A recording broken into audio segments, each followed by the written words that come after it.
Assalamu alaikum, my brothers and sisters. Some of you are asking me for my opinion on following the Imam online, on the television, or on the internet, or a device such as a receiver, the radio, etc. in Salah.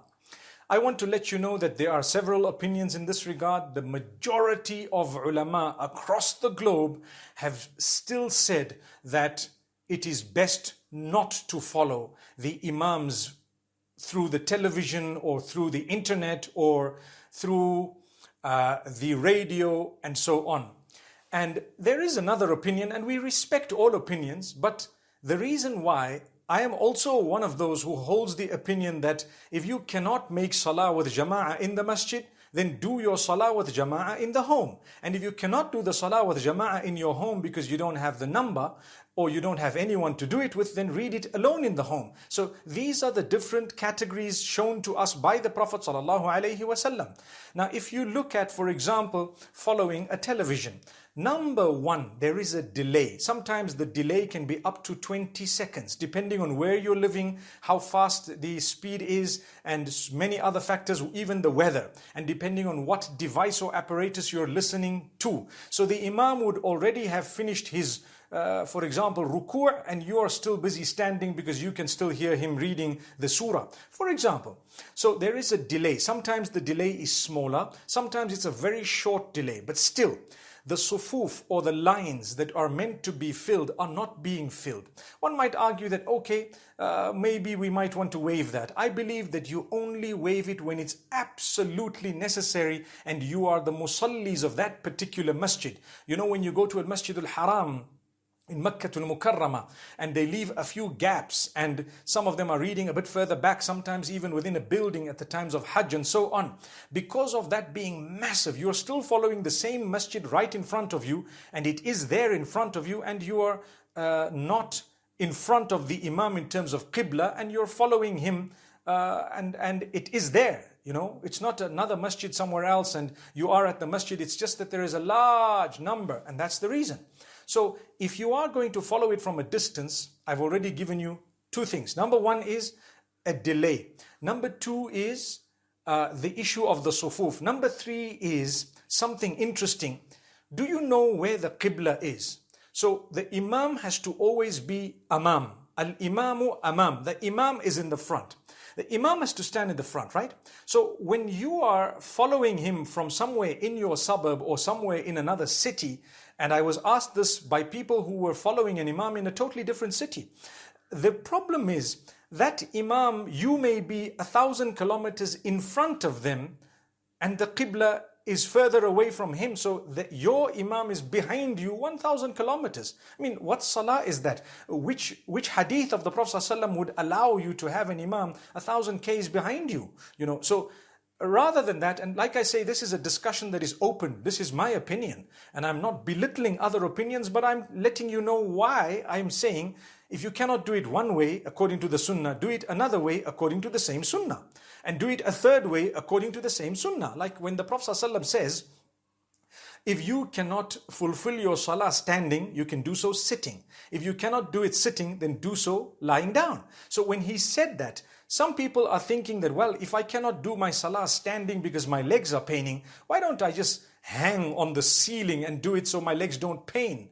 Well, I tell you what, hanging may be a solution in your mind, but it's not one of the three things suggested in the hadith. So best you stay away. If you cannot stand, just sit, don't hang. So what I'm saying, if you cannot join the jama'ah in the masjid, do your jama'ah outside of the masjid, somewhere else, inshallah.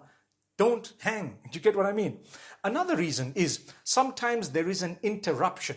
The interruption means, you know, you might have good internet, you might have good television connection, whatever else, because of weather, because of any other reason. We spoke about delay, but this is not delay. This is an interruption.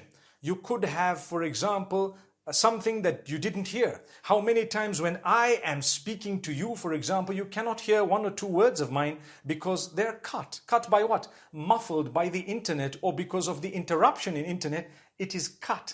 So that interruption, the Imam said, Sami Allahu liman hamida. You didn't hear it. and suddenly you just hear Allahu Akbar. What to do? I don't know. It's radio. I'm confused. You spoilt your whole salah. It's going to happen everywhere. The first world countries might think, well, it won't happen with us. It will, and it can, and it does, and it has.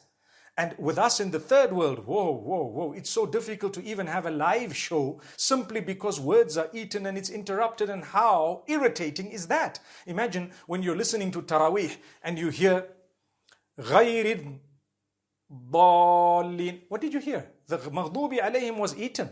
I'd rather have someone in front of me fulfilling the salah in a proper way than to follow someone far off, and I've got so many things that are possibly wrong with that. Subhanallah. So that is a total interruption. In our countries, we have what's known as a power cut. So suddenly, if you were allowed to follow someone far off, you suddenly have a power cut. What happens? You don't know. Confusion, salah, then you're going to have to resort anyway to that salah with jama'ah in your home. So these are some of the reasons. And like I say, we in the ummah have been taught certain things. I've only told you what has just come to my mind.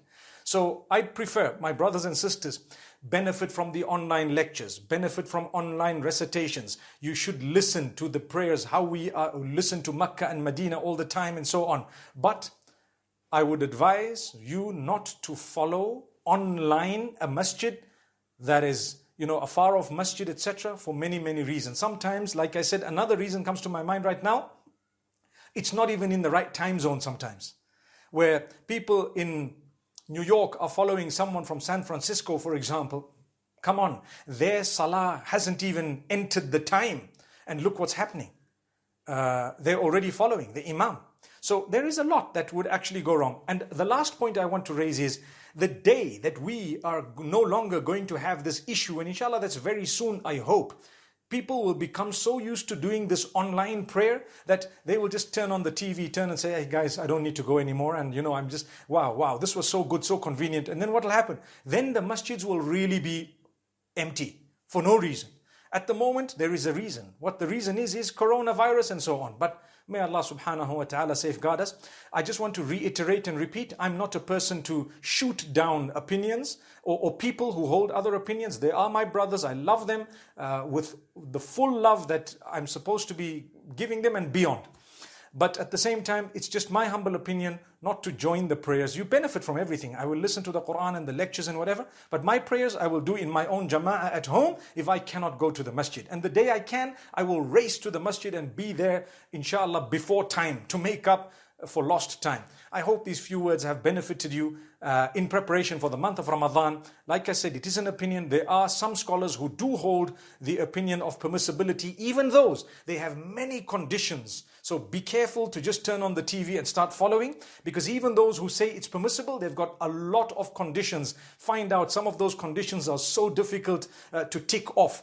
Be careful. Jazakumullah khair. May Allah forgive us all. Wallahu a'lam. Wa sallallahu wa sallama wa baraka ala nabina Muhammad. Wassalamu alaikum wa rahmatullahi wa barakatuh.